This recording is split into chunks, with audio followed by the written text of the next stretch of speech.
Debbie's belt now is education, diabetic education with INHF. And this lady is one busy lady along the way in terms of all the stuff you see because of, oh, I don't know, there might be a few hundred diabetics out there in the world, right? Yeah. The idea that she's going to us every single day. The cool thing that I like about what she brings, and she's been a huge supporter in terms of her program, almost from the start in terms of coming over and lecturing on this. And so one of the things I like about every time that she's here is that this old guy learns new tricks. And so every single time that she's here, there's new stuff that's going on. That's how much progress and research and everything else like that, right? Oh, yeah. And so to that, it's a learning curve for me, so probably will be for you in terms of the tricks and tricks. So because you're going to ask a question, then let me answer it outright, okay? She's using the slides that I will test you on. Yes. So she will give you that. I'll come back and I'll kind of hammer on that as well. So between the two of us today, you're going to get a pretty good thing at that day. Fair enough?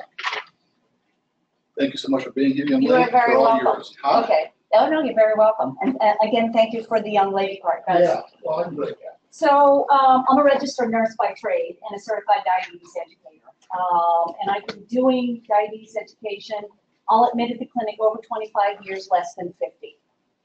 I come from the world when we had beef and pork insulin, when you had to sharpen your needles, glass syringes, sharpen your needles. You either boiled your urine or you peed on a stick. Ultra lente, no glucose meters. That's the world I came from. Oh, that's my pump beeping. That's a tandem pump. Basically telling me, reset me. So I've been doing this for a long time. Yeah, I'm gonna go over the slides because I got it, and you'll be tested on it. But you guys are paramedic level. How many diabetes calls have you gone on in your career? 2? 200? 2,000? 50,000? What are your majority of your calls? In the morning? Okay. Yes. Morning, night. I mean, does it not surprise you sometimes when you go on a call, and this has got nothing to do with the lecture, and you look at people and you hear what they're doing and you just sit there and go, I don't know how, like, you haven't killed yourself with the amount of insulin that you're doing. I still have a patient that is on U500. You know what U500 is? 500 times strong regular insulin. So 1 unit of U500 is 5 units of regular insulin. I am seeing more and more of these super concentrated insulins because, unfortunately, in the world I live, and probably you live, people are rather large and are getting larger. I'm sure that I'm not telling you something you don't already know. And they're on massive amounts of insulin and their blood sugars are still sky high. Well, now we have concentrated insulins, and I'll talk about that. But he was taking it, oh God, I forget how much, like 50, 60 units, like 4 times a day. Okay, that probably means nothing to you, but I'm sitting there going, ugh, because it works like an NPH insulin that begins to work in a half hour, peaks in like 4 to 6 hours, and then is in their system 12 hours. So he's giving it 4 times a day. These massive amount of concentrated insulin. I'm thinking, oh my God, I'm so surprised. Or I'm like really surprised you didn't get a call to his house because he had a low blood sugar. Is that not your number 1 call? Low blood sugar? Probably, kind of, sort of. It's up there. What else is up there? DKA, a high blood sugar? Chest pain. And I have many of my patients whose mental status is a bit altered even when they come and see me. And don't remember, I had one guy that said, I looked at him, I said, are you okay? Because I think my blood sugar's low. It was 40.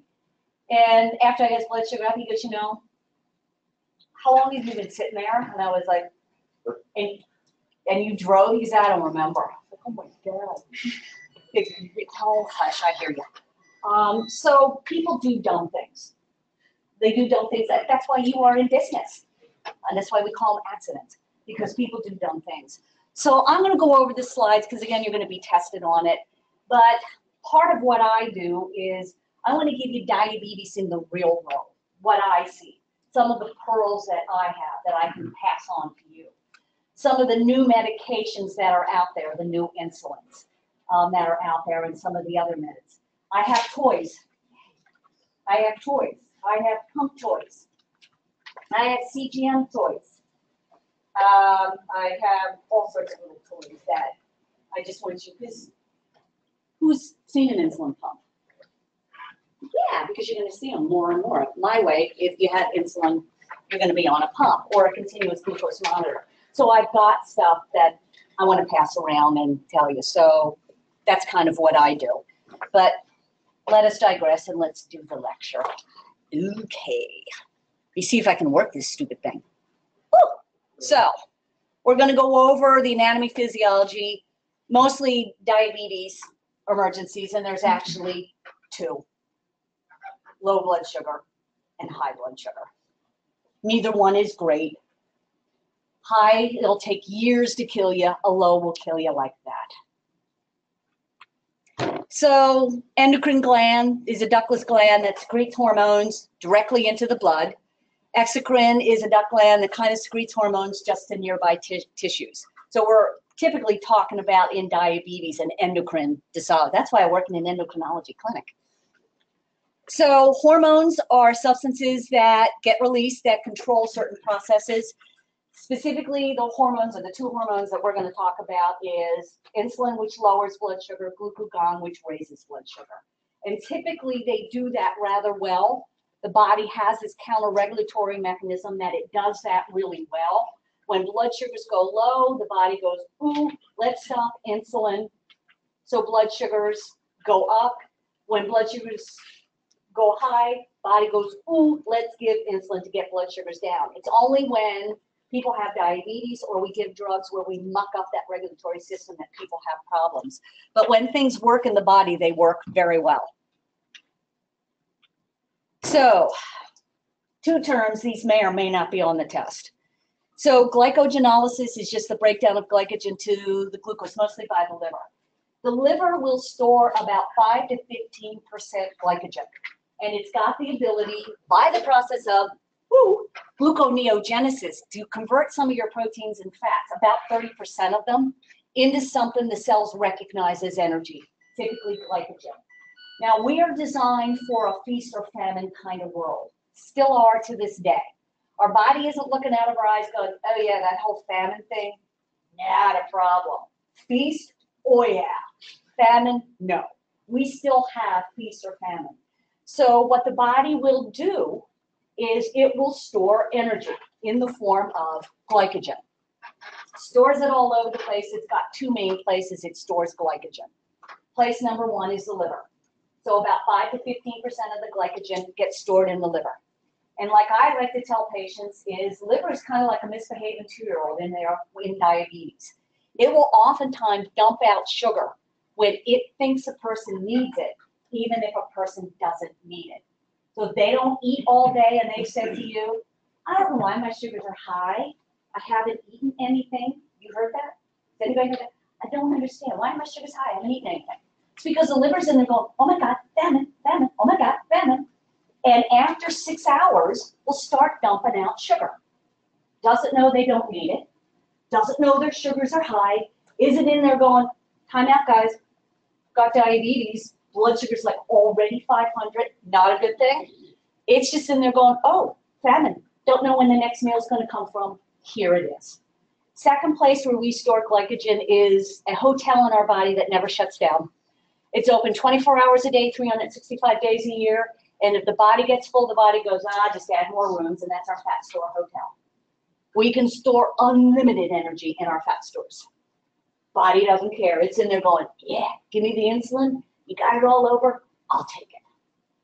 Except for in type 1, what the body does, unfortunately for us now, because of the whole feast or famine thing, it's in there going, yeah, no, I'm not going to dump out that sugar. I'm going to hold on to it. Because if you don't eat for a week or two, you're going to look to me to keep you alive. So I'm going to hold on to that sugar, especially in type 2. So those are two things that the body does. Either breaks it down to give somebody energy when they haven't had it, or convert some of our foods into energy. Remember, what are carbs? Carbs are just sugar. Because people say, I don't eat sugar. I don't know why my sugars are high. Because I don't eat sugar. I had one guy come in and argue with me as he's eating a big bag of Doritos. And everybody in the office is going, oh yeah, he would be your patient, Belknap. Yeah, these are my peeps. So I'm saying, well, you're eating sugar. He's going, no, I'm not. I'm eating Doritos. I went, no, you're eating sugar. No, I'm not. I'm eating Doritos. And so I turned over the bag and I said, okay, carbohydrates are sugar. They're just a sugar molecule. That's all they are. Simple chain like white rice or soda, body can break it down as little as 5 minutes. That's why we use those to treat a lot. Complex, still a chain, takes the body a little bit longer. Maybe it'll take it half hour, 45 minutes, up to 2 hours, but eventually it breaks sugar down and that sugar comes into the bloodstream. So he turns the bag over and I said, okay, what's the serving size? 16 chips. I said, how many servings are in here? Like 10. And he looks down at the carbs and I can't tell you what he said. But, I'm eating a lot of sugar. Yes, because it's not just about the sweets. The body doesn't care on a molecular basis. Sucrose, glucose, dextrose, galactose, maltose, fructose. Body's not in there going, okay, fructose goes there. Sucrose goes there. Lactose goes there. If you're a woman, chocolate goes here. To the body, it just looks like sugar. It all gets utilized if there's insulin for energy. So the more carbs they eat, the more it turns to sugar, higher their blood sugar goes. So again, people just don't always understand that. And then they don't understand about the liver. It's like, well, nobody ever told me that. It's because it's a secret. We don't want people to know. Because then they can't come see me. So the endocrine system plays an important role. I'm not going to go over the 8 major glands because we're just going to focus on one. And there's lots of them in there. All sorts of organs that have endocrine activity. Do you know, believe it or not, the fat we store here, called visceral fat, is a whole endocrine system all by itself. It secretes hormones, nasty hormones actually. So, no, I'm sorry, men. The fact that you're a man, you're just at a risk because you're a man for having a heart attack because you're a man. And you tend to store it here. We women are okay till after menopause and then we store it here. But this visceral fat that surrounds our organs is a whole endocrine system and it secretes really nasty hormones that gets into the bloodstream that starts that process, that metabolic process of inflammatory disease. Name me one inflammatory disease. There's like a whole boatload of them. What are the 2 biggest? The biggest one? Yeah. RA. What's the biggest inflammatory disease that you get a lot? Heart disease. That's the #1 killer of all Americans in the United States. Heart disease. An inflammatory process that starts at the root. Not always, but more often than not, from lifestyle. And we have a really good lifestyle in the United States. Sorry. Oh, yes, I hear you. Okay. I'm going to not go over this. One of my favorite organs. The heart is my second, and the other one is kidneys. I actually work in an office. It's funny. In one office is endocrinology, nephrology, and rheumatology. So several ologies were all together in one. So I get to interact with several really cool people. So the pancreas has exocrine tissues. It has endocrine tissues. It can store sugar. It can break sugar down. It's a lovely organ. Bunch of cells. And do you know where the cells are in the pancreas that do this? Yeah, islets of Langerhans. I always thought that was a cool place for a vacation. You know, I'm going to the islets of Langerhans, and it's an exclusive resort. You can't go there. But You tell people on your way to work every day. yes, I'm going to the islets of Langerhans. I know, doesn't it? And it's warm there. It's not snowing there. It's warm there. And my husband will look at me and go, you know, You're a little strange. It's like, yeah, we've been married 30-some years and you're just figuring that one out now. So it has alpha cells, and alpha cells, about 25%, make glucagon. What does glucagon do? Raises blood sugar. Beta cells, those are the big cells, big guys in there, 60%. They make insulin. They tend to lower blood sugar. And then there are some delta cells, and they have to do with acromegalia and growth hormones. And that's what they look like. Aren't they cute? Adrenal, let's just go there. I'm not even going to touch gonads because I don't want to. Okay. Get to. Oh, Lordy goat squisher. Oh, I saw a lady the other day that looked just like that. Sake, I think you have a problem. No, I don't. It's like, well, I think you have more of a problem than diabetes. I think you have a problem. And lo and sure enough, she did. So, okay, here we are. Yay, the beaties. Diabetes. Actually, that is an old, and oh, by the way, old statistic. I wish it were only 5%. It ain't 5%. It is almost half the people in the United States have diabetes. And that statistic is growing. They predict kids born after the year 2000, 1 in 2 will have diabetes. 1 in 2 will develop diabetes in their lifetime. Think about that. Oh, yeah, I hear you. Think about that. There are more people than obviously this that have type 1 and type 2. And you know the difference between all of these? Type 1, type 2, gestational? Okay, so type 1 is an autoimmune disease. I still get medical people that say to me, the difference between type 1 and type 2 is type 1, you're on insulin, type 2, you're not. And so I've had several of my patients say, well, I'm now type 1. It's like, no, you have type 2. No, I'm taking insulin, I have type 1. No, you have type 2. Well, my doctor said, now that I'm on insulin, I have type 1. Well, I hate to correct your doctor, but no, you have type 2. Type 1 is what we refer to as juvenile diabetes. And again, there's this misnomer out in the world that only kids can get type 1. That is not true. 40% of the new type 1 cases that are diagnosed every year in the United States are people over the age of 30. So there's an adult form of type 1. It's called LADA. Oh my God, type 1.5. Latent autoimmune diabetes of the adult. It is a slower onset version of type 1. Type 1, we now know, obviously an autoimmune disease, that we used to think that autoimmune destruction of the beta cells happened rather quickly.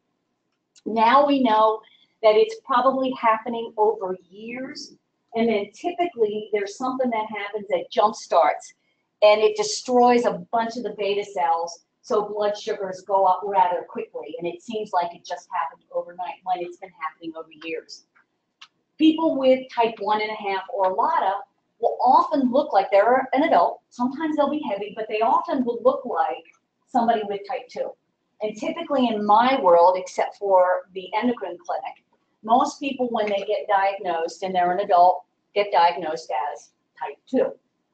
And people with type 1.5, they'll start out on oral meds, but they rapidly fail, and generally in less than a year, they have to take insulin. Sometimes they have to take insulin right away, and they're positive for a certain antibody called the GAD antibody. And it is basically a much slower version of type 1 diabetes. So how we diagnose it is we do a GAD antibody and an islet, and then we also do a C-peptide. And a C-peptide is just a test that measures endogenous insulin, so we can see where they're at. And if they're making any insulin on their own, or their insulin has, like I like to put it, it's pooped out rather bad. So 40% of the new cases of type 1 that are diagnosed right now in the United States are people over the age of 30. So don't assume that just because they're adult, they can't get type 1. But honestly, type 2, and I mean this is pun intended, is the big honcho. 90% of the people who have diabetes on this planet have type 2. About 10% have type 1. And that one is very, very, very much lifestyle driven. Very much lifestyle driven. They have risk factors, family history. You can pick and choose a boatload of stuff. Can't pick your genetic heritage. Age, that's a risk factor, by the way, for developing type 2 diabetes. So if everybody in this room who didn't have type 1 lived long enough, you would all have a sugar problem at some point. Because as we get older, we naturally make less insulin. So if you have the privilege to live really far old age, at some point you may have a doctor say you have diabetes. In actual fact, this is a new fact. Don't know if Gary knows this. We begin to make less insulin in our late 20s, early 30s. That's when the process begins. I'm not asking who in here is in their late 20s, early 30s. Is that why you get the slowed metabolism type thing? Exactly. Exactly. We, as you know, and frankly, I'm 62, I'm going to be 63. I frankly think it sucks that I have to work harder than you to keep my body in shape. Just like, it shouldn't be that way. It should be the opposite. But we all start making less insulin in our early 20s, late 30s. So theoretically, if every single person on the planet lived long enough, we would all have a sugar problem at some point. Because when I first became a nurse, a few years ago, type 2 diabetes was considered, it was old age onset diabetes. So type 1 was insulin dependent diabetes. Type 2 was non-insulin dependent diabetes. And so there was that thing that if you got on insulin, then you became a type 1. We found out that's not right. But type 2 was considered a disease of aging. Old people got it. Why? Because they had the privilege to live long enough to have a sugar problem. And as the body makes less insulin, depending on our lifestyle, we may need more insulin, and we have that inequality of blood sugars go high. So the whole idea is to preserve what they got. There is it's not a new diabetes. Pre-diabetes, you've heard of pre-diabetes? Okay. So pre-diabetes is what a lot of people call, like, I just have borderline diabetes. I really don't have a problem. I'm borderline. No, you have a problem. No, my doctor says I'm borderline. I really don't have a problem. No, you actually do have a problem. Because if you have a 100% working pancreas, you could eat all you want and your blood sugars are still going to stay normal. So pre-diabetes is where their blood sugars are just a little higher than normal, but not high enough to be diagnosed as diabetes. So I liken it to somebody's on the edge of a cliff, and their toes are hanging over, and they haven't fallen over the cliff yet. That is very much lifestyle. I see people all the time, and I tell them, my job is to grab the back of your shirt and pull you off that cliff. And guess how we're going to do it? Food and exercise. And everybody goes, isn't there a pill that will do the same thing? Right. And I'll say, yes, it's called exercise. And they'll go, no, no, no. Isn't there a pill that will do the same thing? And I'll say, yes, it's exercise. I had one guy go, no, you're not listening to me. I was like, no, I'm hearing what you're saying. Hey, you want a pill that'll do it? Yes, you're not listening to me. I'm telling you, no. Now, the closest we have, honestly, to a magic pill is GLP-1, glucagon-like peptide 1, incretin mimetics. You'll see them on TV. Bydureon, Byetta, Victoza, Trulicity. There's a new one called Ozempic, which is a week long. And they are artificial forms of a natural gut hormone. So sometimes you'll have people that say, I'm on insulin. And you'll get their history and they'll be on, like, say, Byetta or Bydureon or Trulicity or Victoza. And I'm on an insulin. It's not an insulin.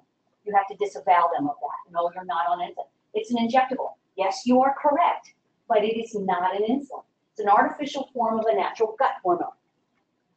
Works on the appetite mechanism of the brain. So people get full. Increases satiety. Slows down how fast the food goes from your stomach into your intestines. You get full faster.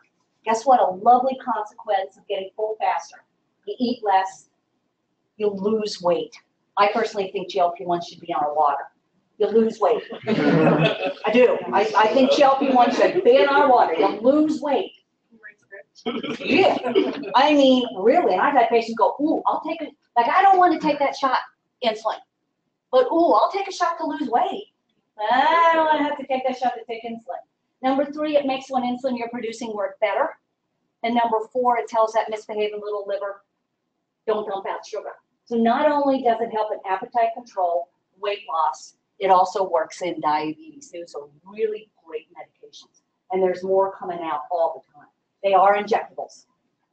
Do you have a question, or are you just pondering? No, I'm just pondering. So the insurance company A is not going to want to give it to anybody, or B is going to be thousands of dollars, correct? You would be correct, Himasabi. But recently, and you may have seen this on TV. There's a GLP-1 made by Novo Nordisk, and I'm not a hawk salesperson, called Victoza. And it has been shown to be cardiovascular protective. Cardiovascular protective. Like lowering your incidence of developing a heart attack and stroke by up to 34%. 34%.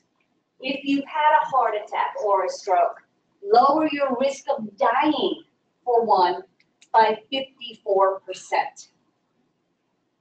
Yeah. So everybody in the diabetes was going, wow. Not only will you lose weight, it is very, very cardiovascular protective. Two things in one shot. Insurance companies are looking at that. Because what kills most Americans? Heart disease. How much money do we spend on heart disease and bypasses and all sorts of stuff? Billions and billions and billions of dollars. There's another drug, it's an oral drug. It's an SGLT2 inhibitor. Sorry. Sodium glucose-like transferase 2. Works on the kidneys. Gets the kidneys to lower the sodium transferase enzyme to allow the kidneys to pee out more sugar. Because typically the kidneys don't want to do that. I mean, they reabsorb sugar back into the blood. They're going, no, because if we have a low blood sugar, T-Rex is going to eat us, so no. Except when sugars go high, which is like your DKA thing, where when sugars go high, the kidneys go, ooh, this is probably not a good thing. 180, definitely above 240. So they lower that enzyme to allow the kidneys to pee that sugar out. So what this pill does, Jardiance, and there's Invokana, Jardiance, and Farxiga. Oh God, the Brett would die if I couldn't remember Farxiga. He would just kill me. And it lowers that threshold, so it allows the kidneys to pee out. So now there's a couple of consequences of peeing out a lot of fluid and sugar. It's a diuretic effect, helps lower blood pressure, helps lower blood sugar, and it's been shown to be cardiovascular protective. Prevents heart disease and stroke, also lowers your risk of dying. So now cardiologists are going, maybe we should just order that for people who have diabetes that have a cardiovascular event, and insurance companies are starting to pay for it. It's a pill. Once a day pill, yeah. Does that work with people with renal failure? No, there's a renal threshold. But, because I work with a nephrologist, Catherine Tuttle, who does lots of research, some of the research that's coming out there is if we start this sooner, not only do we prevent heart disease and stroke, we lower blood sugar, we lower weight, it's also renal protective. Oh yeah. Yeah, it's like everybody's going, wow. We're going to live forever. Well, unfortunately, maybe we will. Depends on where you want to live. But so that's got an indication. A lot of cardiologists are putting people on this drug. And so more and more insurances are paying for Jardiance. And there's 2 others coming out. Invokana is working on a study, and they're showing, so it may be a class effect, but Jardiance is like big. And so a lot of cardiologists and our docs are putting people on, if you've already had cardiovascular disease, are putting on Jardiance. So, sorry, that got way out of here, but I tend to ramble. So are these primarily used for the prediabetes type 2 and type 2, or also type 1? Okay, good question. We actually have, it's off-label. We actually have a couple people with type 1 who has LADA, who still has some insulin production, and she's rather big and eats a lot, so we have her on Victoza. Insurance won't pay for it because that's off-label for type 1. Some of the endos are using Invokana, Farxiga, and Jardiance in conjunction with insulin to lower blood sugar. It's off-label. Now, the big thing, and I'm sure you've seen it on TV, that people worry about is the incidence of DKA, because, you know, you're making the kidneys and they're peeing out sugar. So the incidence that you see on TV of DKA came from people who they thought had type 2 and they just started them on Jardiance, but they actually had type 1. And so they had DKA because they didn't have the insulin. But we've got several people that are actually on insulin pumps that are also on Jardiance. Number 1 for the cardiovascular, but number 2, it helps lower blood sugars because it pees out a little bit more sugar. And it has nothing to do with the pancreas. So if they've got a dead pancreas, well, not a completely dead pancreas, but if they have a pancreas that's no longer working real well, these drugs will still work for somebody with type 1, but you have to monitor them very closely. It's off-label. Definitely off-label. But insurance companies are looking at going, you know, if they have cardiovascular, maybe we should be adding Jardiance as a second line of medication, because it has nothing to do with the pancreas, along with insulin, because it's cardiovascular protective, and it's really showing that it's renal protective. 2 big organs that are destroyed by high blood sugar. So you may not see that in primary care. You're going to see it in my world. But yeah, and it may get an indication for type 1 because they're looking at these studies. You can't argue with a drug that's going to lower your risk of dying by 54% from a heart attack and stroke. I mean, how can you say to somebody, no, we're not going to give that to you because we want you to die of heart attack and stroke. Then we don't have to pay for you anymore. Sorry. And then gestational occurs in pregnancy. And I've had several women who, if you get diagnosed with diabetes when you're pregnant, it is termed gestational, but they actually had LADA, type 1. They just happened to get diagnosed when they were pregnant. And a lot of people that get that, they end up on insulin, and then what they do is, okay, gestational, as soon as you have your baby, goes away. And I had one gal that just came in and she said, the doctors don't believe me. My blood sugar, she was on Lantus, blood sugar in the morning, 120. As soon as she ate, went up to 400. And the doctors are saying to me, it's what you're eating.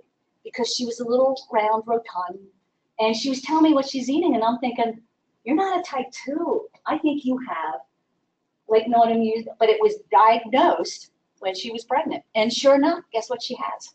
She has type 1.5.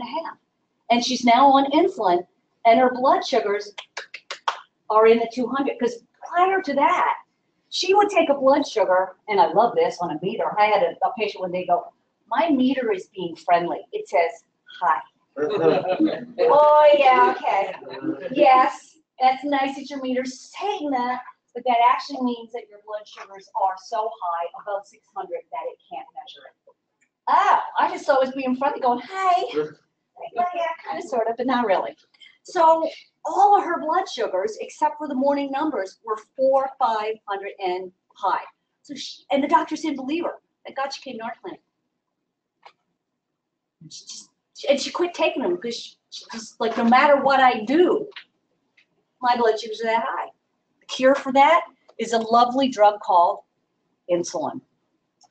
Okay, so it's been around, type 2 diabetes and diabetes, for a long time. Sorry, I tend to ramble. I apologize, and then I get back to the slides. So yeah, it can have devastating long-term effect. Actually, there isn't a system in your body that can't be affected by high sugars. Takes a while, but every single system in your body, if it has blood flow, if you have diabetes, it can be affected. These are the biggies.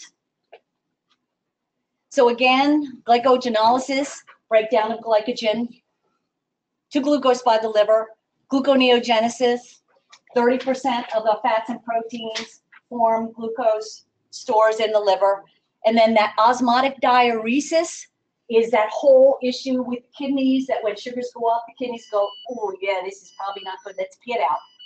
Let's get rid of it. Oh my God, let's pull fluid from here, from there. Oh, now you're dehydrated. So now you're going to drink till the cows come home, and you're going to have a thirst. You're going to drink a gallon of water, and 15 minutes later, you're still thirsty, and you're going to pee. Oh, sorry. You're going to urinate like a racehorse. Diuresis, because blood sugars are high. So, what are the disorders? Diabetes is the big guy. So, insulin's a hormone. Yay. That regulates the uptake of glucose from the blood into most cells. Do you know, God bless muscles. Muscles are very, very, very, very, very efficient energy burners. They uptake glucose like nobody's business. When you move muscles for as little as 10 to 15 minutes, muscles produce their own enzyme that opens up the door to the muscle cell even without insulin. So when you have patients that say, I always go low when I exercise, number one, you should say to them, then you probably should be exercising. That's a clue to you that it helps lower your blood sugars. But it's because the muscles produce their own enzyme. They're in there going, I got to have sugar right now. Oh, look, it's going all there. I'm going to make my own enzyme. The muscles will continue to produce that enzyme long after you're done, hours later. So sometimes people will have a low blood sugar. This is where you get phone call, early morning or overnight. In the middle of the night, they're low, and I don't know why. Because the muscles are very, very efficient. There's a trickle-down effect. All the other cells in your body benefit from what the muscles do because the insulin that they're producing is twice as effective for up to 24 hours after they exercise. That's the power of a lovely drug called exercise. And the body doesn't care. The body's not in there going, okay, gym, run, walk, elliptical, swim. Your body's in there going, I don't care what you do, just move me. Move me purposefully for 10 or 15 minutes. That's actually what exercise is. It's when you actually move muscles and you're burning calories. That's the definition of exercise. So it can be anything. It's very powerful. But again, people don't know that. And they'll often exercise like a demon, and then you get a phone call in the middle of the night with a severe low. Do you know what a severe low is, by the way? Yeah. But by definition, yeah, the lowest I've ever seen. What's the lowest anybody's ever seen? I'm just curious. Like, what? I was just 18? 18 or 16. 12? Holy cow. Ha, got y'all beat. Diabetes cap, 12. Kid came and goes, I think my blood sugar's low. We took blood sugar. Oh, yeah, I was in Yeah, he's like going, and brain's very sensitive to sugar. And when it doesn't have enough, it's in basic survival mode. So he had this glass of juice and he was just kind of looking at it. I put it to his lips and I yelled in his ear, swallow, swallow, swallow, swallow, swallow. So and he swallowed. Got another thing, swallow, swallow, swallow, swallow, swallow. Because he was just like not doing anything. I can't tell you how many glasses it took, but finally I could tell he was tracking. He looked up, he turned to me, and my camp name is DeFib. Long story. And he said, DeFib, how long have you been standing there?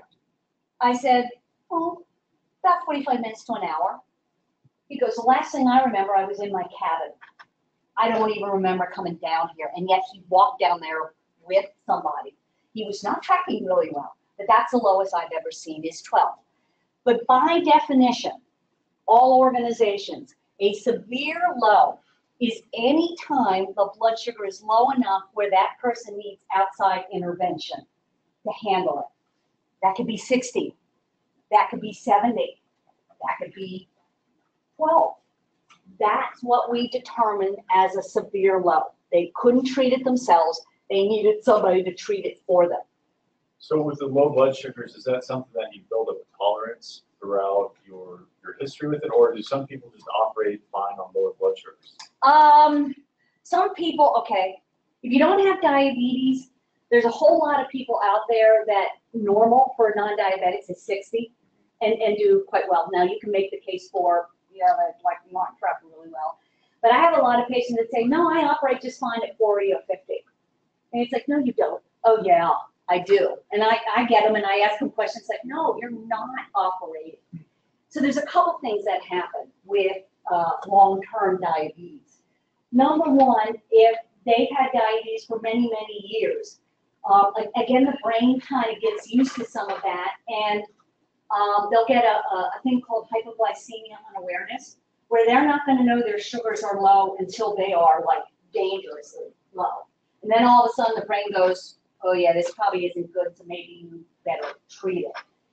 And they don't recognize it. And so I get the logbooks, and they're 20 and 30. And I'm saying, how do you feel? Oh, I feel just fine. It's like, no, that's not good. Because when their blood sugars are low, they're losing brain cells. Brain cell death, which affects memory. High sugars also do the same thing. So they can have that for a long time. Or I have some people that keep themselves in really tight control. And they want to have this great A1C. And what they're doing is they're having a lot of lows to kind of compensate for the highs, because that's what A1C does. And it's like, that's not good either. Lows are dangerous. My job as an educator, honestly, besides all the other stuff, is if I see a low, my job is to treat the lows first. Those are the priority. Because they will kill you. You know that. They will kill you. Highs take a long time to kill you, but a low can kill you like that. So people can have a measure of hypoglycemia unawareness if they've had diabetes for a long time, or they've kept themselves in very tight control. How we cure that, I guess, is we back off on control, which drives people. I have one lady that just freaks, and I mean really freaks, that her blood sugar goes above 150. And it's like, that's okay. Oh my God. And she has 40s and 50s, and she says to me, I do fine. It's like, no, you're doing damage. You're killing brain cells. Anyway, long story short. So what we do is we back off so that we keep their blood sugars a little high so the body can reset, and then it learns to re-recognize a low. But for some people, technically the low is below 70, but for some people it could be below 90 or 80. It's where they don't function. But a severe low is termed as any low where they need outside intervention. So there's no number with that. Now, here's something you all need to understand. Little pearl. Oftentimes when they have that kind of a low, it takes 24 to 48 hours to recover from that. In that 24, 48 hours, they are at a higher risk of having a second low because they don't, in that time when they're recovering, don't often recognize a second low.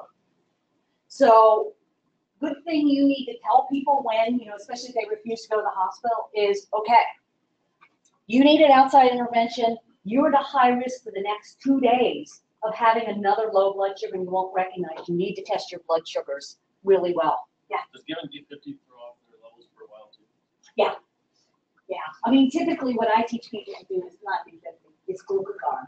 Are you guys allowed to give glucagon? Yeah, I heard that was worse. I heard glucagon for us was like a last, almost like a, if you can't get a vein to give the D50, then it's the glucagon. Well, yeah, in your world. Yeah, in your world. But in my world, like I'm not even going to word on me. So does it deplete that storage? Yes, it does. Okay. Yes, it does. So typically what people have to remember, and again, here's another pearl, is if they've given glucagon, it works really well. It does, because oftentimes it brings their blood sugar up enough that they can treat. So, you get there and I've given glucagon, etc. But what is glucagon? It's that hormone that tells the liver, yo, sugar now. And the liver only stores 8 to 15%. So if you're using repeated glucagon, at some point it's not going to work anymore because there's no stores to help. So I usually tell people, if you've had to give twice, you probably need to go to the hospital. That's not good. But what they need to understand is they got to eat carbs to replenish, and protein and fats to replenish those stores. Because they just don't replenish on their own. They have to come from food.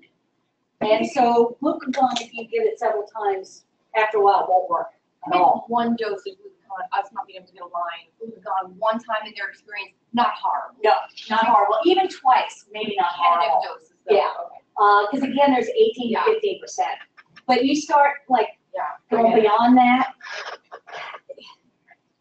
you can't tell the liver to dump out sugar when the liver's in there going, I don't have anything to give you. So again, I think that's something you need to let your patients know, that if they've done that they need to replenish those stores. And, you know, they may have glucagon, which is rather an expensive medication, by the way, and not all insurances pay for it, which really makes a whole lot of sense to me, but a lot of things don't make sense to me. Is that's only going to work maybe 2 times. And then after that, it isn't going to work. So, yeah, it's a great hormone, actually.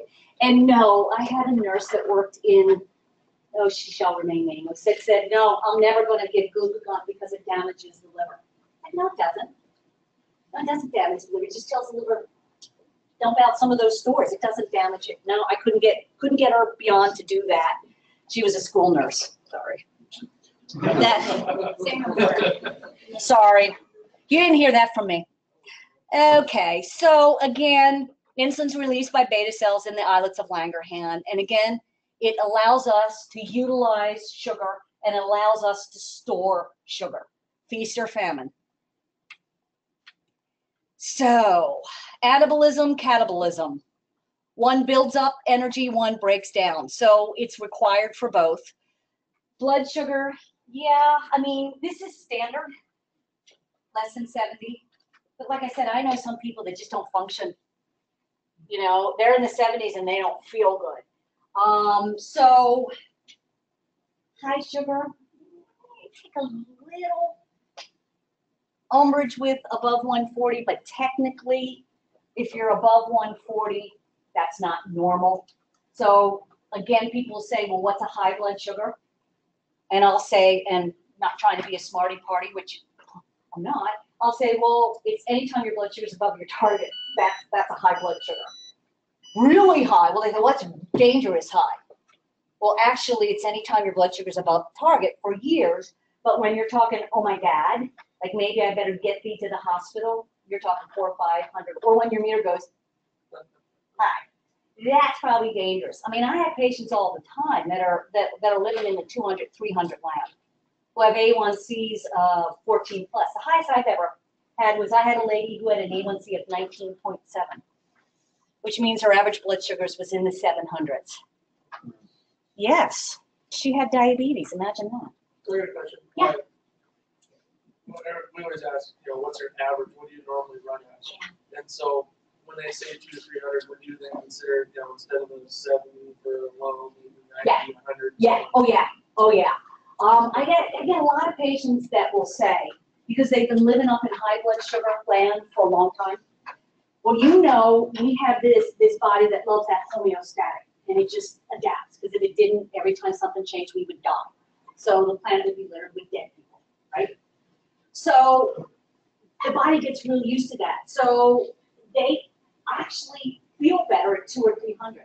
That's not a good place to be. But they'll say to me, when I get below 200, I don't feel good. I feel a little hungry, shaky, sweaty.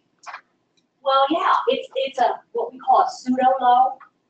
It's not a dangerous low. I mean, 180 is honestly not a dangerous low. But to a body that's been used to 300 or 400, that's going to feel low to a body. So sometimes I'll tell people, if you're symptomatic and you feel like you're going to fall down, treat it, but you don't have to go into the refrigerator and drink a big glass of juice. Or it's the only time I had one person, it's the only time I ever eat candy. It's when I'm low. And I said, so what do you eat? She looked at me and said, big chocolate bar, supersized. And I went, that's probably a little too much. It's the only time I ever eat candy is when I'm low.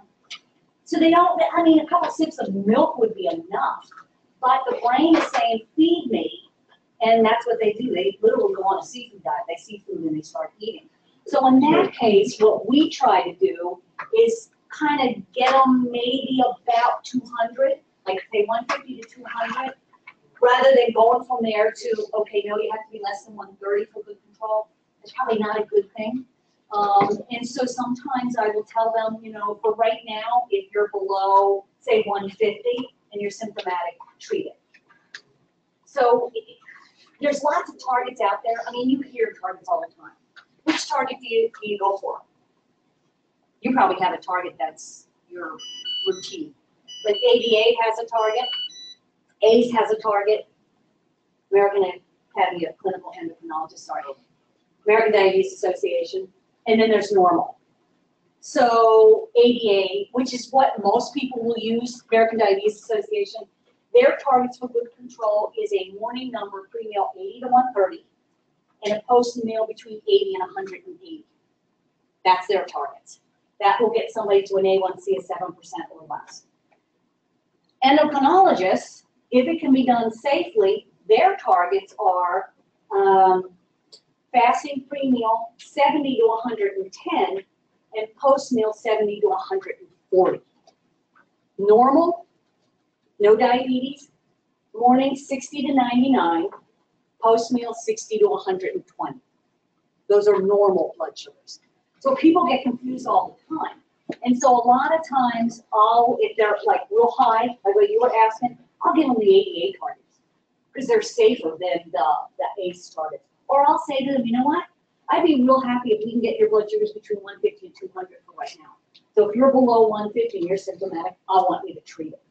So it's not a one-size-fits-all world, which I got to apologize. I feel like I want to apologize to you all. Makes your job harder because it's kind of like, so yeah. And so it's really asking the patient, where do you feel the best and where do you feel crappy? And okay, that's probably too high, but I think if you're below 200 and you're symptomatic, to err on the side and say you're probably not going to have a dangerous low. But a couple sips of milk or whatever is probably fine. By the way, peanut butter is not the first line of treatment. Well, what do you like? That's what we usually. I know. Sandwich, I mean, that's- I know. I was going to take a poll and say, oh, but okay. Okay. So I was gonna say, peanut butter is a good follow-up treatment. Carbs are sugar, right? Juice, milk, soda, glucose tabs, hard candy. You know what I tell patients to carry with them? Small tube of cake decorating gel. Quick-acting sugar. Real easy to carry.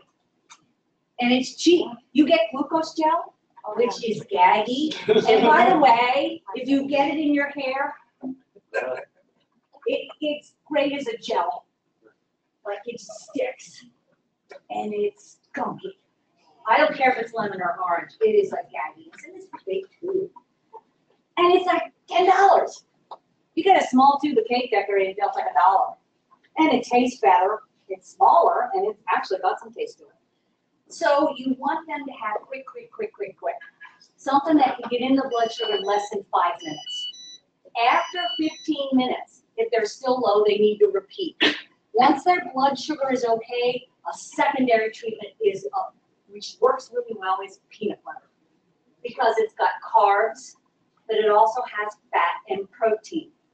And fat and protein are wonderful when you're eating a complete meal. Because what fat and protein does is it slows down how quickly the body can chop up the sugar molecule. So when they start out with peanut butter, what they end up is they're low longer. So what do? They eat more. What happens is then they say, I don't know what happened, but now I'm like 300. Probably missed the mark just a little bit. It's a great second line. It's not a good first line. They need something quick. Once they're, unless they're allergic to peanut butter, then it's not good at all. Then it's always great because the fat and the protein in the peanut butter, the carb, is going to keep their blood sugar sustained. But it's not a good first line of. So stop telling them that. See, if you learned nothing today, stop telling them that. It's like the paramedic told me peanut butter. I'm going to go, oh. Yeah. Well, yeah, same thing with ice cream. There's a lot of fat in ice cream. Fat slows down. Do you know sometimes fat can slow down the absorption of carbs even up to 10 hours? It takes a lot longer to break down fat. Protein, the body can begin to break it down in about 4 hours, 6 to 10 hours, but fat can take sometimes up to 10 or 12 hours before it totally breaks down. So high fatty things are okay later, just not right away. See, you learned a pearl. Okay, glucose is considered complex sugar. You know what? People say, what's a simple, what's a complex? It's really just how the sugar molecule is complex are all the good foods we should be eating. We know we should be eating, but how many of us eat? Oh, come on now. Not asking for a hand, but we do love our quick-acting carbs. So again, in order for the body to utilize that sugar for energy. So I tell my patients all the time, insulin's kind of like a key that unlocks the door to your cell. It allows that sugar to go into your cell so your cell can convert it into energy. That's normal glucose metabolism. So when sugars go above, yes, there's this lovely renal threshold. And it actually is 180, but definitely above 240. The kidneys don't want to reabsorb that sugar back into the bloodstream. They just know it's dangerous.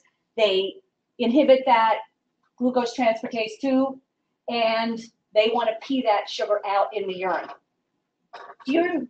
Way back when, oh, who was it? That had diabetes? Henry VIII. He had diabetes. You know how they tested how his sugars were high? Yeah, he had somebody that would drink the urine. Was that or die? He was going to kill him. Yes. And how would you like to have had that job? Like, I know. Yeah, that's how they used to do it, is if it tasted sweet, yeah, your sugar's too high. So they had a urine taster. That would always be the job that I would want. Yes, yeah, there you go. Yeah, your own human glucometer. So what the body tries to do is it tries to pee the sugar out. But the other thing that the kidneys do is, they have a lot to do with fluid and electrolyte balance or imbalance. So then what the kidneys do is blood is diluted. So let me pull sugar or fluid from everywhere I can to put more fluid into the bloodstream. So that's why a classic symptom of high sugar is a thirst that, and I tell patients, until you probably get below 240, you're never going to quench that thirst. It's just ain't going to happen. You're just going to be thirsty. You may be less thirsty as you're 240, but until you get below about 240, the kidneys are going to try and pee it out every time. So they drink, their mouth feels like the Sahara Desert, and I've had patients say, I'm up all night peeing. There's got to be, and men will say something wrong with my prostate. It's like, well, it could be your prostate, but it could be you have diabetes. I used to do inpatient at Secret Heart, and occasionally I'd get somebody that just had a bypass, quadruple bypass, and I have to go in and say, you have diabetes. And patients would go, no, I didn't come in here for that. I came in to have my quadruple bypass. I don't know where it happened, but somewhere you guys gave me diabetes. Because I didn't come in here with that. It's like, well, it's not communicable. You can't get it on the toilet seat. But the reason why you had that quadruple bypass is because you probably had underlying diabetes. Do you know? Okay, here's another little statistic. My head is full of these things. The average length of time from when somebody develops type 2 diabetes to when they're diagnosed, 7 to 10 years.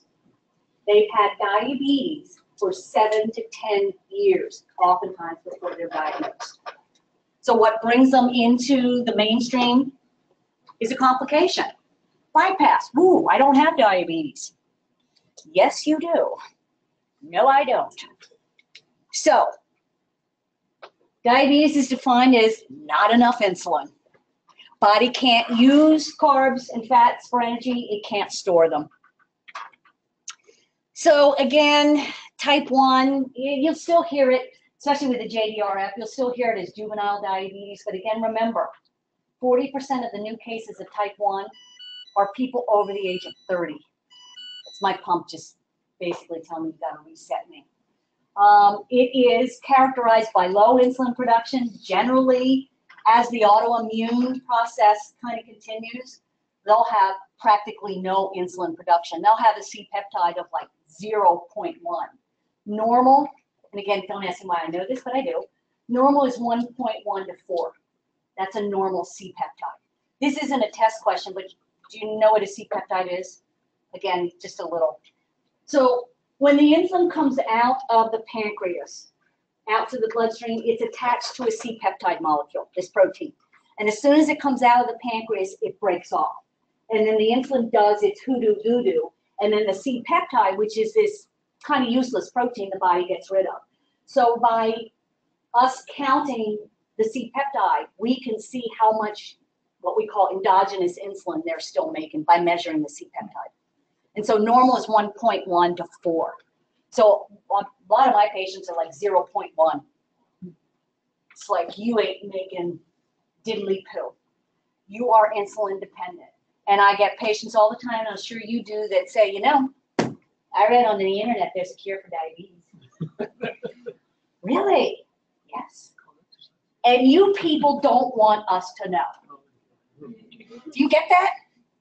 You people and drug companies and meter companies would be out of business. There is a cure. It's like, well, if there was and you found it, don't you think everybody else would have found it and you wouldn't need to be seeing me for a consult? It's one cure for type 2. One cure right now for type 2. Type 2, not type 1, type 2.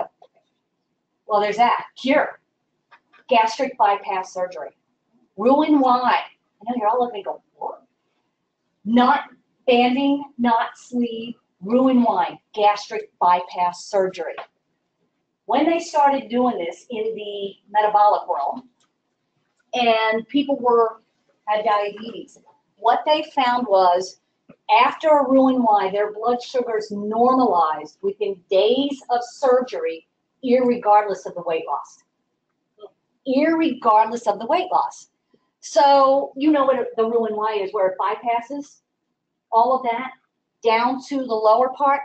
Guess what is in plenty in the lower part? That glucagon-like peptide 1, that really good hormone that makes your insulin work really well and does all those lovely things. So what they think is by bypassing, they're turning on this native GLP-1, lowers insulin resistance, because you know when people are heavy, their insulin just doesn't work. I mean, they're insulin resistant. It's like the lock on the door of their cell is real sticky. And the body's got to make more. And as the body makes more, they give more insulin, they become more insulin resistant. So it's like this domino effect. So by doing that, it turns on that native GLP-1, and there have been quite a few, depending on where they are in the diabetes spectrum for type 2, who are off insulin, off all diabetes drugs. And they're following them, and right now they're seeing the same group of people 15, 20 years later still have normal blood sugars. It's the only cure out there. It's a rather expensive cure, but again, for type 2. Because again, what's type 1?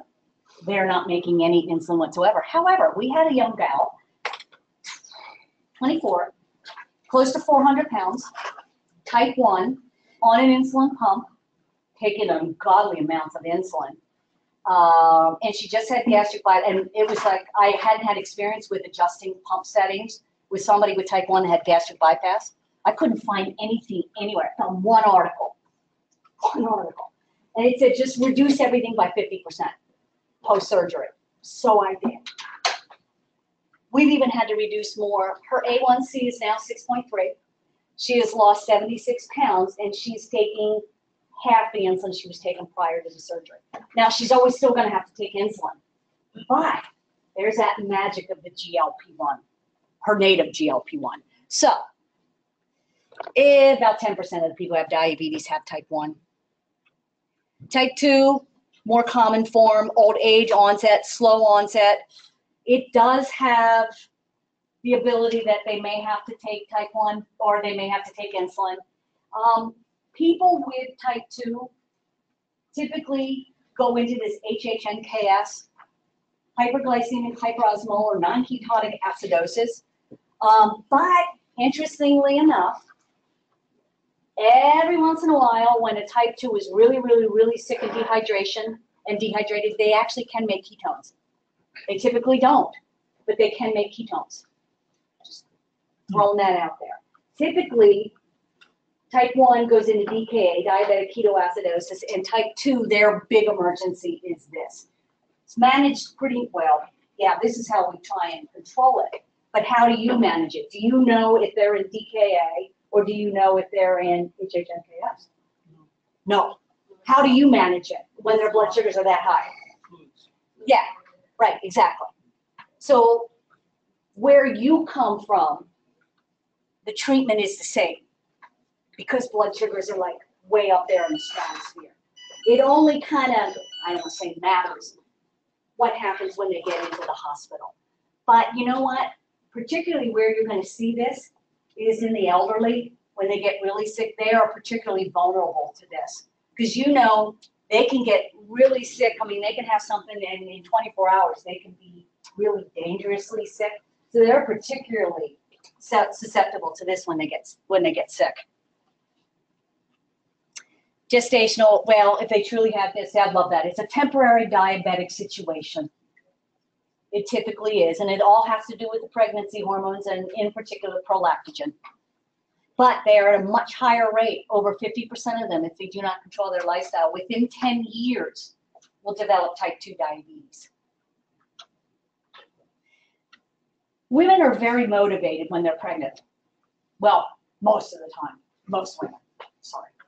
Because, and I have several patients right now that say, I kept myself in really tight control when I was pregnant.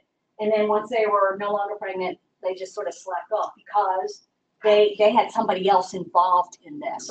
So women, for the most part, do really well at controlling it. It's just when after they have the baby, that they just sort of go, oh, it went away, so I can do whatever I want. Well, 50% of them at a higher risk of developing type 2 within 10 years after they've had that baby. So hypoglycemia is low blood sugar. What are the causes? There's so many. Too much insulin, not enough food. I love that. Overexertion, really? Exercise, resulting in lower blood sugar levels. Hungry, shaky, sweaty, lightheaded. Some people will just have numbness around here.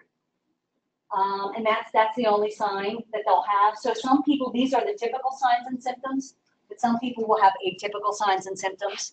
Treatment, sugar. Not, thank you. Follow up with it, thank you. Keep that, guys. Yeah. Okay, so diabetic ketoacidosis. Most people, when they're diagnosed with type 1, are diagnosed because they're in DKA. And so basically what happens is, for whatever reason, and I love my patients to death, but they are of the ilk that if I ain't eating and I'm sick, my blood sugars are going to be low, so I don't need to take my insulin.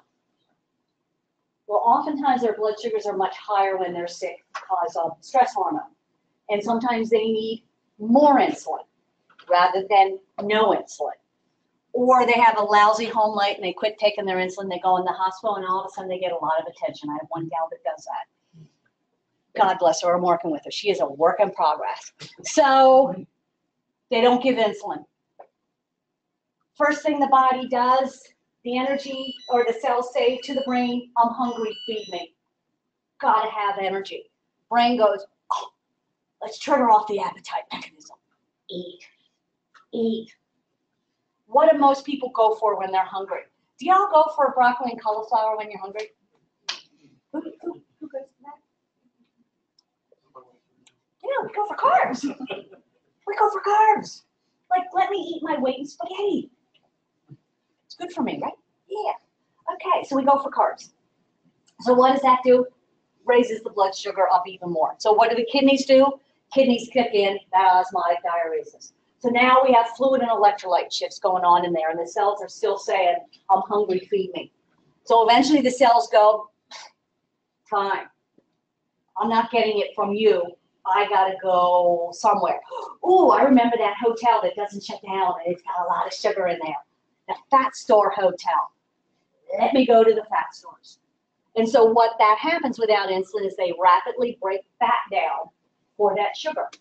But what also comes out is the acid called ketones. So it's not like the body says, okay, ketones stay, sugar, come on. Comes right out. What's ketones? It's an acid. What happens in their body is they get acidotic, metabolic and respiratory acidosis. They start having symptoms of nausea, vomiting. Had so many patients that have gone there and they got diagnosed in DKA because they thought they had the flu. They rapidly lost weight, like 20, 30 pounds in a week. Now, as a woman, if I rapidly lose weight, I ain't looking that good for us in the mouth. I'm like, okay, that's pretty good, but maybe not that quick. And they don't feel good. They've got stomach ache, they're flushed, nausea, vomiting, they go to the ER. What do most people assume, especially this time of year? Ha, yeah, flu. Let's give you some Zofran. Let's give you some fluids. If it doesn't get better, come back. It doesn't get better. They get even worse. So they end up going into diabetic ketoacidosis. And they can die from this. People whose blood sugars are really high, actually HHNKS, over 50% of the people that have that, there's a higher mortality rate with that than there is with DKA. Over 50% of people who have that will die. Again, because it particularly attacks the elderly. So you have all of this going on because the body is trying to keep alive. And so eventually, if they have type 2, they have this hyperosmolar hyperglycemic. It can happen, generally it happens when they're sick. Some of the signs and symptoms are pretty much how you were treated is going to be pretty much the same. They have the same signs and symptoms. How do we treat it? We generally treat it with fluids, electrolytes, and a lovely medicine called insulin. And when somebody's in DKA, we give insulin first and foremost if they're in DKA. What you will see is maybe blood sugars won't come down. They're still up there because I'll have patients say my blood sugar is still up there and I'll say, peel on a stick and tell me if you have ketones. Because the first thing in DKA we want to stop is the ketotic process. That's why you give insulin. Yeah, to lower sugars, but essentially the reason why you're given insulin when they're in DKA is to stop the ketone process. Why? Because that's what's making them sick. So what I see is sometimes they'll say, okay, I have trace or I have no more ketones, and I'll do like, yay, do a happy dance. They're on the road to recovery. Now that we've stopped the ketones, now your sugars will come down. And I see it all the time. And so they'll say, my sugars are still high, but I'm feeling better. Go pee on that strip, tell me if you have ketones. And by the way, once they pee on a strip, they've been ketotic for 3-4 hours. It occurs in the blood, as you know, before it will occur in the urine. There are 2 meters that will do blood ketones, but honestly, you can get a bottle of 50 ketone urine strips at Walmart for like $6. A ketone test strip is about $3 for one. So most insurances won't pay for it. But anyway, the reason why you give that insulin DKA is to stop the ketotic process. So if that's ever a test question or whatever, that's the reason. Yes, it will help lower the blood sugars, but once you stop the ketones, then the sugars come down. How high do ketones need to be, like, if someone has? I'm okay with small or trace. Generally, that means they're dehydrated, and they just need to hydrate. I get really upset when they start getting moderate and large ketones. That means that they're ketotic. They're on their way to DKA. They need to keep hydrated, but they actually need insulin. And I can give you the algorithm that we tell patients. Is that if they've got moderate ketones, we have them give 1.5 times their correction. So extra to correct for the ketones. Again, because we want to stop that. If they're large or higher, sometimes I'll just say get me to the hospital. Because if you can't keep fluids down, you're going to still be in DKA. But oftentimes what we tell them is give 2 times your correction because they need extra and they need fluids. And so sometimes they just have to go to the hospital and they'll get fluids. And sometimes they're admitted, but oftentimes they're not. But that's where I get hinky is moderate and large because they're running ketones. Trace, well, negative, obviously not, but smaller trace generally means they're dehydrated. And oh, by the way, just as a little aside, blood sugars can be relatively okay, like say 200, and they can still be ketotic. Because if they're sick and dehydrated, they can be ketotic. So you can't always go by the blood sugar. I mean, obviously if it's 600, okay, but you can't always go by the blood sugar. So you said initially that 180 was kind of the start going into the ketotic process? Yeah, that's when the kidneys will kick in. Okay. 240 definitely, but that's like that threshold where we don't want them up there. And I had a guy, he was a trainer, and he's type 1, and he says to me, I want to try the ketogenic diet. It's like, no. I got buddies that have really Yes. success with it, though. Yes, but he's the type 1. Who's not diabetic. Not diabetic, go for it. Yeah. Oh yeah, because it works really well. Because what does the body do? It breaks down that fat. And again, if you don't have diabetes, the kidneys just pee the ketones out. But ketones are dangerous for somebody with type 1. Because that's what makes them sick. That's DKA. So I said to him, no, I don't want you running ketones. Remember when you were first diagnosed and you were ketotic? No. So he was bound and determined. And so how we left it was, okay, get urine strips, pee.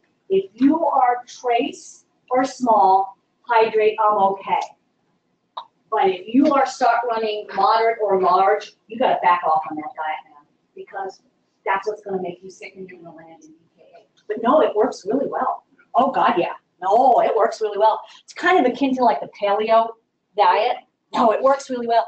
But it is not something I want somebody with type 1 to be on the ketogenic diet.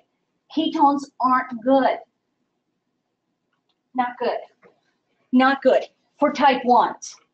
I have a lady that's type 2 that is on that, and she's doing really well. Actually, she's lost 30-some pounds. And I'm not worried that she's going to go into ketosis because she's making enough insulin to keep herself out of DKA. Prediabetes is when blood sugars are a little higher. And I got to tell you, about 6% of our population have this. About 4% of the population know they have this. Most everybody doesn't know they have it. Why? Because it's asymptomatic. Okay, maybe they feel like their get up and got up and went a little bit. But unfortunately, as you get older, that happens. Sucks. So your main diabetes emergencies, I'm not telling you something you don't know, are real high, real low. Anywhere in between is golden. Too high, too low, not so good. Bouncing up and down glucose variability, not so good either. Okay, medications. Oh my God, there are so many medications. I can't tell, God, I can't even keep up with them with all the orals. So glucagon, can't tell you how many times I've had patients that are on insulin. I'll say, do you have a glucagon emergency kit? They'll go, gluca what? Just in case your blood sugar's low and you can't treat it, you should probably have that. But I've had patients say, I've never had to use it. And it's like, good, do a happy dance that you've never been low enough that you had to use it. But use it. But if somebody on insulin probably should have a glucagon emergency kit. Trying to talk about why that's good, but where it's not going to work after repeated use. So it works really well. Actually, it'll work in less than 5 minutes. I got to tell you too, and you can tell this to your patients, probably the biggest side effect when you give glucagon is nausea. They'll be real nauseated for a couple hours later. You can tell them, and some people don't get it, but if they say, God, I'm really nauseated, that's probably because of the glucagon. That's real common. How long till their liver will get their stores back up to where they It's going to take a couple hours because, again, it gets it from protein and fat, majority. That's that gluconeogenesis. And again, it takes at least 4 hours for the body to process it. So it can take several hours. So again, I think maybe twice they probably will have enough stores. But after that, glucagon is probably going to be useless because they've got no stores and it takes several hours to replenish those stores. Again, that's something you need to know. It works beautifully. Oh my God, I've used it at camp. I can't tell you how many times I've used it at camp. Have you guys seen the low glucose seizure? It's a little scary. Yeah, it's a little scary. But I've seen it many times at camp. But anyway, that's how glucagon works. And you've got this in your book. So, I could read the slides, but really, do you want me to? Okay, good. Good. Because it's like, really? Do you like people who lecture and they go, and the side effects are, and the dosage is. Really? So if they're less than 12, we usually have them take half. If they're over 12, we have them take all. But you know what? In a real life emergency, if they're like 10, if they give all, it's not going to hurt them. They may be more nauseated, but it's not going to hurt them. There is a thing we use at camp called a low dose glucagon protocol, where we'll give 1 unit of glucagon for every age. If they've had repeated lows and they get to a point where they say, oh my God, if I eat one more thing, I'm going to vomit. So sometimes we'll give them just a little bit of glucagon to have the liver dump out just a little bit so that they don't have to continually treat it orally. And we use that a lot at camp, low-dose glucagon. You give that IM. Sub-Q, Okay. sub-Q. That's not on your slides, but that's something that we use at camp. If you ever really want to learn really well about diabetes and pumps, come to camp. There's two out there, by the way, Camp Sticks and Camp Twigs. I go to both. And unfortunately for the people at Camp Twigs, which is the little kids at the big camp, I'm healthcare director. Sorry, I'm the boss. And you guys use this a lot. And that's your protocol. So again, it just replaces sugar. Yeah. What's your thoughts about using D10? Just takes longer. Yeah. You know, my feeling honestly is whatever you got, if it's low, get in them. Because it's not like a matter of, we're going to wait a couple minutes and we're going to see how low you can really go. It's like, no, how we should treat it right now. And I'm going to tell you something. Here's just another little something. Sometimes people will say, you know, I was 30 and I started feeling low, and then the other day I was 70 and I was feeling low. What's up with that? So sometimes it's not the number that they get to, it's how quickly they're getting to that number that makes a big difference. So if they're slowly dropping, the body can compensate till the brain goes, okay, yeah, that 20, not good. So I'm gonna let you know. But if they're rapidly dropping rather quickly, the brain will go, oh, holy Hannah Marie, this isn't good. I don't know where we're going to end up, but you better do something about it now. So sometimes it's not just about the number, it's how quickly you're getting to that number. My feeling is whatever you can get into them in an emergency situation, we can have a philosophical discussion about being at the end. Okay. But honestly, in an emergency situation, it's whatever you can get in them. It's probably not protocol, but that's my thought. And I'm sticking with it. Would you recommend though kind of titrating that a little bit? Because Yeah. like we've gone on diabetics where their blood sugar's low and you can give them an amp of D50 and for the next week their blood sugars are all over the map. Oh dear God, yes. But if you Oh, yeah. slow Oh, yeah. down and give them enough to get their sugar up that they can correct orally, Yeah. it's not going to be much. Right, and that's the whole purpose of low sugar. We've got a lovely thing that I tell patients, it's called the rule of 15. And the rule of 15 says you want to have 15 grams of a quick-acting carb every 15 minutes. What a lot of people do is they overtreat. They do exactly that. So 1 minute they're like 50, and then the next they're 300. At either end of the scale, people don't feel good. They just don't feel good. That's that glucose variability. So the whole idea is you want to give them enough just to get them out of the reaction, but not over-treat it. I think if somebody's less than 50, I usually have them start with 30 grams of carbs. Because 15 grams of a carbohydrate will raise their blood sugar up 20, 30 points.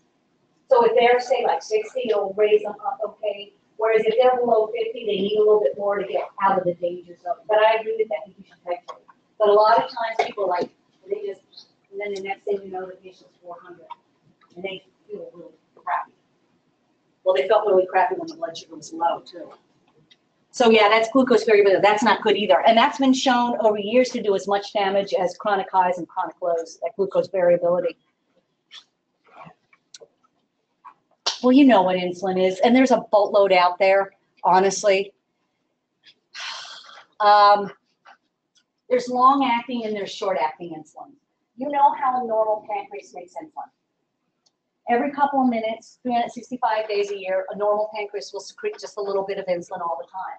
Because what the liver does is about every 10, 15 minutes, it takes some of that circulating insulin and gets rid of it. So the pancreas just gives a little bit. That's what we call background or basal insulin. We have several. We have Lantus. We have Levemir. We have Toujeo, which is a U300 Lantus. So it is 300 times strong. It only comes in a pen, and people will say, well, I got to titrate, do it. It's like, no. 10 units of Lantus and 10 units of Toujeo are exactly the same. 10 units is 10 units. If you go, that makes no sense. Yes, it does, because the 10 units of Toujeo is smaller volume. So the concentrated insulins, you can give bigger doses with smaller volumes, but the dose is the same. But I'm not telling you something you don't already know. People do dumb things. So I always tell people, especially with these U200, U300, and U500 insulins, they come in a pen. Do not, and I repeat, do not get your syringe and pull it out of the pen, because the pen is designed to compensate for that volume. All they have to do is dial up the dose. So we have, NPH is still out there. Yeah, it's about a 12, 16-hour insulin, but it's still out there. Lantus, Levemir, Toujeo, Tresiba, which is actually a very flat-acting insulin that actually can be in their system up to 18 hours. It's a really cool basal. And God bless the diabetes world, Eli Lilly makes a biosimilar Lantus called Basaglar. If you got a patient that goes, it's not what I've been on, it's B something. I'll go, oh, Basaglar? They'll go, yeah, I've always been on Lantus. It's, oh, yeah. It's insulin glargine. Biosimilar, but it's close to a generic insulin, so it's a little cheaper. Okay, so because Eli Lilly did that to Sanofi, Sanofi is now making a biosimilar Humalog. It's going to be out sometime this year. So it's going to be just like Humalog. It's going to look like Humalog, smell like Humalog, act like Humalog, but it's, I forget what it's going to be called. Tit for tat. It is kind of interesting in the diabetes world. So we have those long-acting insulins. The short-acting insulins, Novolog, Humalog, Apidra. We actually do have an inhaled insulin called Afrezza. You have these little blister packs that you put in it. And this works in about 5 minutes, goes down and along, really, really quick acting. Can give it right before a meal, and it's only in their system 2 hours. So it's gone really quickly. If they have any kind of lung problems, they can't do it. But this is a meal insulin, Afrezza. Then there is a brand new insulin that just got FDA approved. And is starting to be out in pharmacies now. It's called Fiasp, F-I-A-S-P. Fast-acting aspart. Novolog. Really quick. Onset of action, 2.5 minutes. 2.5 minutes. How does most insulin work? There's a lag time, 10, 15 minutes. With regular insulin, which by the way is still out there, is 30 minutes. And in case you want to know, any patient can go to a pharmacy and buy NPH and regular over the counter without a prescription. Probably not a good idea, especially if they're supposed to be on other, but they can do that. Because they're generic insulin, they don't require a prescription. So I can look at the items. Yep. If you wanted to, yes, you could, or regular. They don't need a prescription to do that. So we have patients that guy's just been diatomming me too. I kind of figured because I was in the room, like he snuck over by me. So I'm not sure what's going on in there. But anyway, so those are all fast-acting insulins. But we have combos. We have a Novolog 70/30 and a Humulin 70/30. And patients will say it's the same insulin. It is not. So when a patient says, I'm on some 70/30, if it's Novolog, it's an analog insulin. It's that newer insulin that works really well. If it's Novolin, it's an old insulin, and it's NPH and regular. The actions are different. You need to know this. The actions are different. Novolog, Humalog begins to work 10, 15 minutes, peaking about a half hour to an hour and a half, gone in 3 to 5 hours. Regular doesn't even begin to work for a half hour, peaks in 2 to 4, it's disgusting that I know this, peaks in 2 to 4 hours and is in their system 6 to 8 hours. NPH doesn't even begin to work for an hour, is peaking about 5 to 8 hours, and they'll say that sometimes people can have it up to 24 hours, but generally it's gone in about 12 to 16 hours. So if they're taking that, as opposed to the other short-acting insulin, they're taking it too close together, what are they going to have? insulin stacking. Insulin's still in their system, what's gonna happen to their blood sugar? Yeah, it's gonna tank. So if they say to you, oh yeah, it's a new insulin, it's like, no. You know, and again, I think this is something you need to tell them. I mean, obviously they should have been told this when they got it at their primary care, but sometimes I get primary care go, it's the same insulin. It's like, no, it's not. Novolog is the quick-acting analog. Novolin or Humulin is the old insulin, and their actions are different. Something you need to be aware of. So then it might dawn you, oh, well, yeah, you're taking that too close together. No wonder you're having a low. Hello. And we have two medicines, just to make it even more complicated, called Zoltify and Soliqua. I love the way they pick these numbers. It is a combination of, Soliqua is a combination of Lantus and a GLP-1. So they take the shot once a day, generally in the morning or at their biggest meal. So they get that long-acting effect, but then they get that lovely GLP-1 effect of weight loss, etc. So that's Soliqua. Zoltify is a combination of, and it's a Novo Nordisk, Tresiba, which is a long-acting insulin, and Victoza. So it's a combination of an insulin and a GLP-1. There are more coming down the pike. So if somebody says to you with one of those, I'm on an insulin, yeah, they are. If they're taking Victoza, Bydureon, Trulicity, no, they're not. That's not an insulin. But if it's Soliqua, and it's Soliqua, and Zoltify, Xultophy. That's a long-acting insulin and a GLP-1. Just want to complicate your lives even more. But again, sometimes, I mean, how many times do you give patients, you say, you're like, what insulins you're on? A long-acting and a short-acting? Okay, there's several. Maybe not, I don't know. Is it in a blue pen? Does it have orange on it? Does it have green on it? I mean, it's like, it's just, it's blue, they don't even know. That's why I want you guys to know, so that you can educate and say, hey, you're actually not on an insulin, or yeah, you are, but really you're taking one shot a day. The likelihood, unless you don't eat all day, of you having a low with a long-acting insulin, especially except for MPH, is relatively minor, but they can still have a low. So insulin is one. We have, I can't tell you, honest to God, and I can't name them all, and this is way old. And trust me, I actually have a paper somewhere that if Gary wants it to do it, it has, and I added Fias to it. I mean, that's how quick things change. This just came out 2 months ago, and now we have Fias. There are just so many different insulins coming down the pike. Yeah, diabetic coma. The only insulin we give IV is regular, by the way. That's what's in insulin drips, which, again, you're probably not going to do an insulin drip. And, oh my God, this isn't even out anymore. These two are glipizide and glimepiride. This is Amaryl, glipizide, and you know the other one that's out is Diabeta or glyburide. Now, glyburide is a secretagogue, and it's got the purpose of being very, very, very, very cheap, but it is particularly toxic to beta cells, and old people have lots and lots of dangerous lows on glyburide.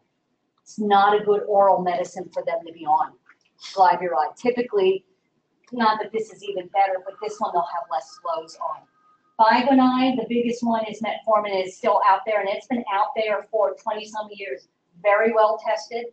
And everybody and their brother, when they do studies in the type 2 world, compare it to metformin. It is an excellent drug.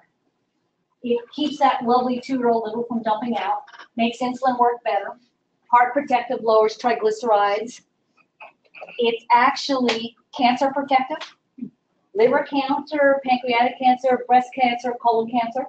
Recent studies are showing that it's protective against wide-angle glaucoma. Really good drug. Bad side effect, GI, gas, bloating, and diarrhea. This is a drug that if they're very, very dehydrated and sick, because they have the ability of going into acidosis and can kill their kidneys, that Generally in the hospital, they'll take them off metformin. But it's a cheap drug and it works really well. Oh, now we're done. And I could list you all the drugs. There's so many oral drugs. There are metformin drugs. There are the secretagogues. There's two new ones, relatively new out there, called Crandon and Starlix. They are really quick acting. They work in about 5 minutes. So generally, they're given before every meal. Natividine, Starlix just came out in generic form, so it's a little cheaper. There are GLP-1s. There are DPP-4 inhibitors, dipeptidyl peptidase 4, the boatload of them out there. Januvia is one. They inhibit the enzyme called dipeptidyl 4 that binds with the native GLP-1 that renders it inactive. So the beautiful thing about GLP-1 is in your stomach, it only works when your blood sugars are high. And so once blood sugars come down, the body makes this enzyme and just gets rid of the GLP-1. So this is a pill form. They take it once a day, and it inhibits that enzyme to allow their native GLP-1 to work. So there's several. There's combination drugs all over the place. And then there's the new classification of drugs called the SGLT2 inhibitors. You now know about Jardiance. I mean, really good, but probably Invokana is going to have a cardiac indication, and then Farxiga probably will too. But Jardiance was the first one, and it is like, boom, really cool in the diabetes cardiac world. And then there's combination drugs out the yin and yang. Like, you wouldn't believe. We have insulin pumps. All insulin pumps, just pretty typically, the two insulins that are approved in an insulin pump are Novolog and Humalog, though you can still use regular because that was the original. But I got to tell you too, don't assume, especially if they're large, we have several people that are actually on U500 in their pump. Yeah. So you have to do a whole lot of major pump adjustments because it is, and it comes in a pen form like this. But it also comes in a bottle. And it is 5 times strong, 5 times strong regular. U500. Eli Lilly is the only company on the planet that makes it. It is rather expensive, it isn't everything, and it has to be special ordered. So a lot of times it isn't something that pharmacies will typically carry. But we have several people that have U500s in their pump. And again, it might be something you need to be aware that, you know, if they're like willy-nilly, and patients do this all the time, and I just want to go, oh my God. They just willy-nilly change their settings. It's like, don't do that. Because when you change it by 0.1, you're actually changing it by 5 times. Don't do that. Call me. I'll do it. And then we also have a Humalog U200, which works just like Humalog, but it's twice as strong. So it's you know, obviously less volume. It only comes in pen forms, but we have several patients that have U200 in their pump. So typically what you're going to see in a pump is Novolog and Humalog. But you may see, they may have a Humalog U200, or they may have U500. We've got several patients. It used to hang me out. Oh my God, I was so afraid of U500 when I first started working at the endocrine. Not that I'm lackadaisical about it, but I'm a little bit more comfortable about it. But there's a lot of education that goes into telling a patient, you've got an insulin that's 5 times as strong. You've got to be real careful, especially if they have a pump. I just tell them, do not decide what you're going to give. What the pump says, that's what you're going to give. Never, ever, ever pull it out of a pen into a syringe because they can literally overdose themselves. They do have a U500 syringe. I'm leery about that because if they've had another syringe and then they've got a U500 syringe, I'm so worried that they're going to just grab a syringe and it's not going to be the one that's made for the U500 and just give like 5 units with the other one, and 5 units is actually 25 units with another syringe, and it just, so we just tend to order this. The only time we order a bottle is for pumps because we got it. But it just, I get hinked out. I get hinked out about a lot of stuff. Electronic pump. This pump You may be seeing it for about the next year, but Animas, Johnson & Johnson is not gonna make this pump anymore. They're gonna support people with supplies for about a year, but then this is going away. So even though it's there. This is an old Medtronic pump. This is their new pump, but you may still see pumps that look like this. This is actually an insulin pump called the Omnipod. And I just started somebody on this today. So the insulin goes in here, put it on, and via the Personal Diabetes Management, or PDM, by Bluetooth, they give it a command, put this 12 inches to this, it beeps, and it delivers insulin. No tubes, wireless. If the person doesn't have this, whatever basal rate they have going will continue to give. But if they want to give a bolus, like say for blood sugar, or that's my tandem, which is beeping. If they want to give a bolus, they can't. They have to have this to do it. By the end of this year, they are redesigning this, and it's going to look like a cell phone, and it's going to be touch screen. This one you have to push buttons. It's not that hard, but it's going to look like a cell phone. It will not have cell phone capability. The FDA and just gets kinks out like, oh my God, somebody can hack into your cell phone and like deliver insulin. Yeah. Oh, is that why they won't let just make it like an app on your phone? Yeah, exactly, exactly. Because if it's delivering something, they could hack it. Now, the only thing that people can put on their phone is the Dexcom G5, which is a continuous sensor, takes a blood sugar every 5 minutes, and it goes up into a transmitter that translates that into a blood sugar, sends it over to a receiver, and they can see in real time what their blood sugar is doing, and it updates it every 5 minutes. You can set bells and whistles to alert and alarm. You can also see direction arrows, like if you're going up, I always feel like I'm up. Ref. By the way, my Eagles won the Super Bowl. Sorry. I'm like a diehard Eagle fan. 2 arrows up, blood sugar is rapidly rising. 2 hours down, blood sugar is rapidly dropping, but it can give them direction arrows and alert them, which I think when somebody's on insulin, if they got a thing that can tell them you're going low at 80 before you actually get low, it is a cool thing. But they can download the app to have their cell phone be a receiver. Then they can invite anybody that, if they want to, that has a smartphone to share, and they can download the app, and then they can see in real time what their blood sugars are doing. FDA is okay with that, but delivering something, no, because you can hack and no. So it's going to look like a cell phone, but it's not going to have cell phone capability. It's going to be touchscreen. This is, now they say it's a sensor. It's called the Freestyle Libra. It is kind of, to me, a blood sugar on demand. So they put this sensor in, sits on the back of the arm. It's replaced every 10 days. It does not require a blood sugar to calibrate. After about 12 hours, they link this, they start a sensor. After about 12 hours, if they take this receiver and wand it over, it'll upload all the blood sugar, and that takes the blood sugar every 5 minutes. And they do not have to do a blood sugar test. Dexcom, they only have to do 1 blood sugar to calibrate every 12 hours, and the new one that's coming out is just once a day. But this is, I mean, they'll call it a CGM, but to me it's a blood sugar on demand. The cost of the sensor is the same cost as 4 test strips, which, by the way, if you want to know in the diabetes world, test strips, why patients don't always test. Oh, dear God. Do you know how much they are? 60 cents to $1 for 1 test strip. 60 cents to $1. I know.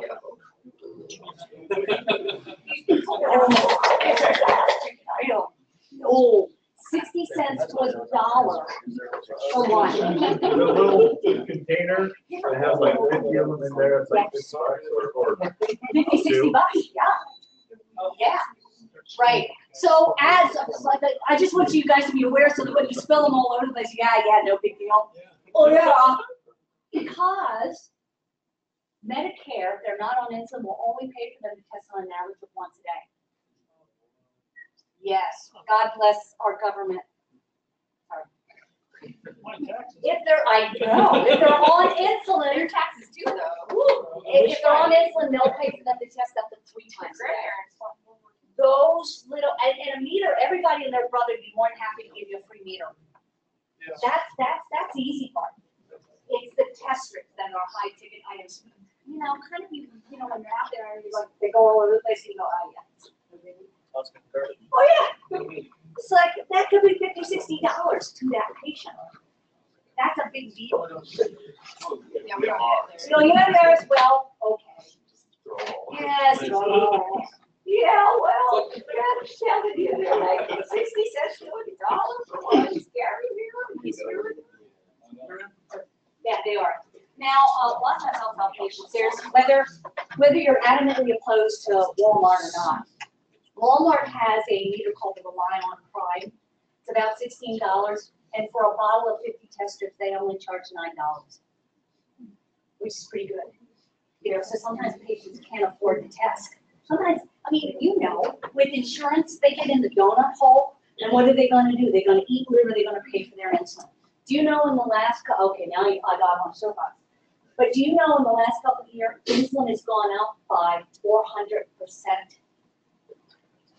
Oh dear God. You know, and it's not a designer drug, like, oh, it's gonna make me grow more hair. It's like, for some people, if they don't have it, they tend to die. They tend to get sick. And so sometimes with their insurance, their out of pocket is like $200 or $300. Because an insulin supply could be $600 to $800. U500 for a supply is $1,500 for one bottle. $1,500. That's market price. How long does that last? Depends on how much they're taking. Depends on how much they're taking. Sometimes about a month. $1,500. NPH and regular are relatively cheap. That's why sometimes you'll see patients go to NPH and regular and they can get it over the counter without a prescription. But they do need to understand, it's not Levemir, it's not Lantus, it's not Humalog, it is a regular insulin. It's not even going to work for a half hour. And NPH doesn't even work for an hour. They need to understand that when these guys peak, and they peak for a period of time, that's when they're in the higher risk of having a low. But they use them interchangeably, like it's the same med. It's not. It's not. But you're going to see that more and more in this world, and we can just go off on a tangent about payment. Insulin has gotten really, really expensive. And then the Dexcom, you guys can come up and play with my toys, I guess, if you want. But the sensor that goes in them, it's a device that kind of looks like this. So their receiver that receives information can be either this MP3 player, which doesn't play music, sorry. Maybe someday it will. Or it can be their cell phone. Or it can be a pump. So you can put it to the pump. This is the transmitter. So the brains of the operation is right here. So every 5 minutes, this sensor, and I'll pass it around, this little horsehair, it's electrically coated with chemicals, and it creates what we call an iSig. It creates an electrical signal. And every 5 minutes, this guy uploads all those electrical signals, and with an algorithm, converts it into a blood sugar, and then sends it over to a receiver.